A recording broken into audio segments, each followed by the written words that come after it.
What's going on, man? It's your boy M-I-Corleone, and I'm here with another episode.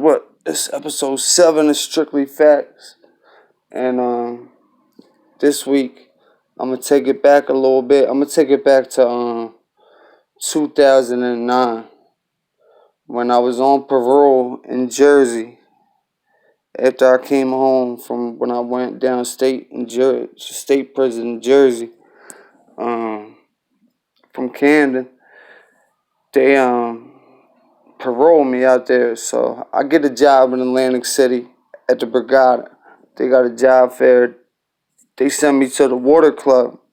You know what I mean? I needed to work for my PO and all that. And so I'm working there, and I'm listening to the radio, and I hear that T.I. is going to be at the grand opening of Sneaker Villa coming up. I heard it like a week before or something like that. And this is when T.I. was, he had caught the case for the burners, but he didn't go in for the bid yet. He had the song with Rihanna out, the Live Your Life joint, and he had the song with Justin Timberlake out. He just released Paper Trail, and that Paper Trail album was crazy. It had like 6 hits on there that were crazy. So, and at the time, it was 2009. Tip was just on top and on the music tip, and no pun intended. And I said, "Fuck it! Like I'm gonna go over there and I'm gonna try to holler at him." So bang! I'm at work and I can't get there in time. You know, I had to work a little overtime, and I'm thinking like it's a wrap. Fuck it, I'm missing. You know what I mean? He ain't gonna be there for too long. I didn't even know what he was promoting. I just knew that it was the grand opening of Sneaker Villa in Atlantic City on Atlantic Ave. And this is strictly facts. You know what I mean? Like, I ain't got a lot of kick it to nobody.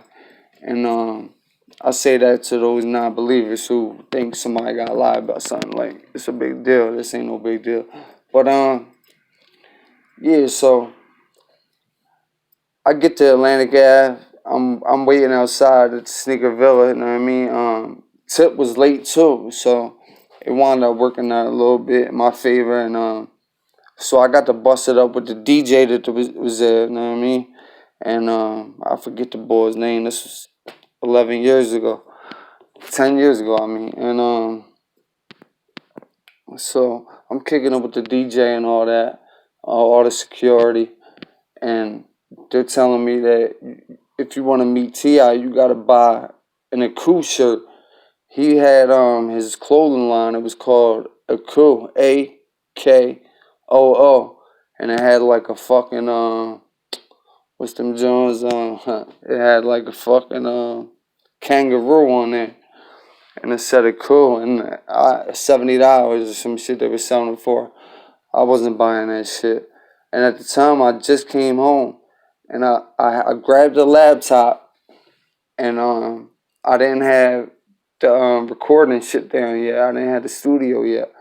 And so I grabbed the laptop, and I made a little DVD joint of me spitting some shit, spitting like 100 bars. And so I had that with me. So, you know, it's a long-ass line. It was so many people there came there. It was crazy to see him. And like I said, he was on top. He had so many fans there. It was crazy. So I didn't buy a shirt. So the security basically, like, they looking at me like I'm playing the background. You know what I mean? I'm just saying what everything was moving, how everything's moving. I'm with a couple other people I met that rap too. They were from Atlantic City, you know what I mean? Shout out to them. Forgot their fucking name. But shout out to them. So we're playing the back, and you know, the line finally goes down, it's going down. They're like, yo, it's shut down. It's about to shut down or whatever.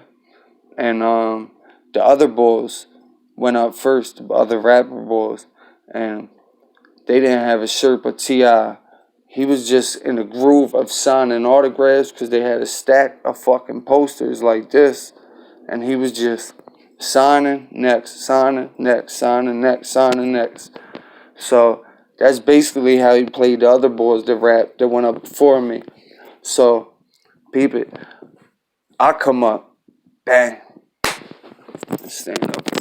I come up to him like, yo, he starts signing the poster. I said, dog, no disrespect, but like I'm a star myself. You know what I mean? Like I'm from Philly. I'm fresh home from prison, and I spit that shit. You know what I mean? I said, here goes some shit. You know what I mean? I just came home. It's a little DVD joint, and he looked up, and you could tell he thought about it for a second, and then he stood up, shook my hand. Bang, say, yo, I respect what you just did, dog. Like, you know what I mean? He respected the way that I approached him. You know what I mean? Wasn't on no Joe shit, wasn't on no fan shit. He just respected the way I approached him. So, bang, he tells me to go holler at, my fault, I had to stand up for that, because, you know, that's how that shit was. But, so he tells me, go holler at the boy Jason Jeter. Jason Jeter, for those that don't know, that's T.I.'s manager. I don't know if he's still his manager, but he was his manager at the time. And Grand Hustle was basically, you know, T.I. was the front man and Jason Jeter was the back man. And so I'm hollering at Jason Jeter. And at the time, before I went into prison, my rap name was Arsonist, spelled capital R, lowercase s, O-N-I-S-T. So, but somebody that was down with Dipset, with the Heat Makers, they were named Arsonist, and they spelled it the same fucking way. So I'm like, damn, I had to change the name up. So while I'm in prison, you know, everybody gave me the nickname. My name is Mike, you know what I mean? And there's too many Mrs., you know what I mean? So my man started calling me M.I. So I'm running with that name in prison the whole time. And like I said, I'm fresh home. I was in prison in Jersey, so I was getting all New York stations up there. So I was listening to all Hot 97 and 105 and DJ Clued, you know what I mean? Funkmaster Flex and all that. I didn't have no Philly stations, so I didn't know really about Meek Mills and what was happening on the Philly scene at the time. And I came home, like I said, and that happened. Jason Jeter, I had the name M.I., and then I told Jason Jeter, that's my name. He said, what's your name? Because, like, he could just Google me. And he got to take phone numbers down and all that. Like, he was like, yo, just tell me your name. Like, I could just Google you. And I had a couple joints up at YouTube on the time, so I'm thinking it's good. And then I find out it's some bull named M.I.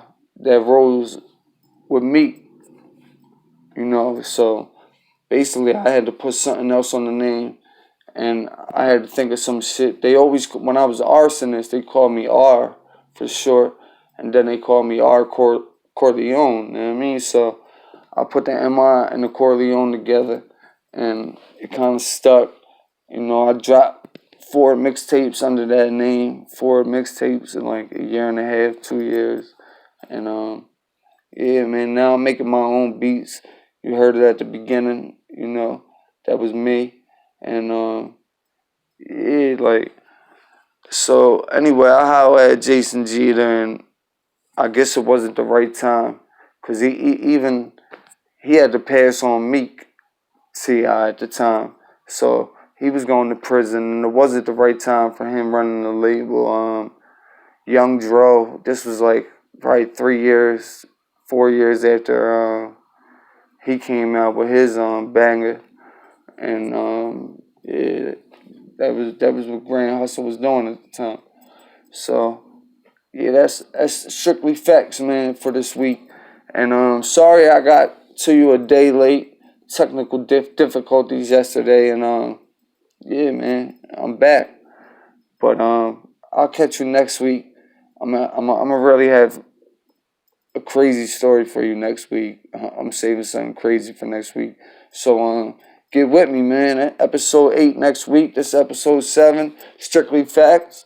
Tell a friend to tell a friend. And yeah, get with me. How? One.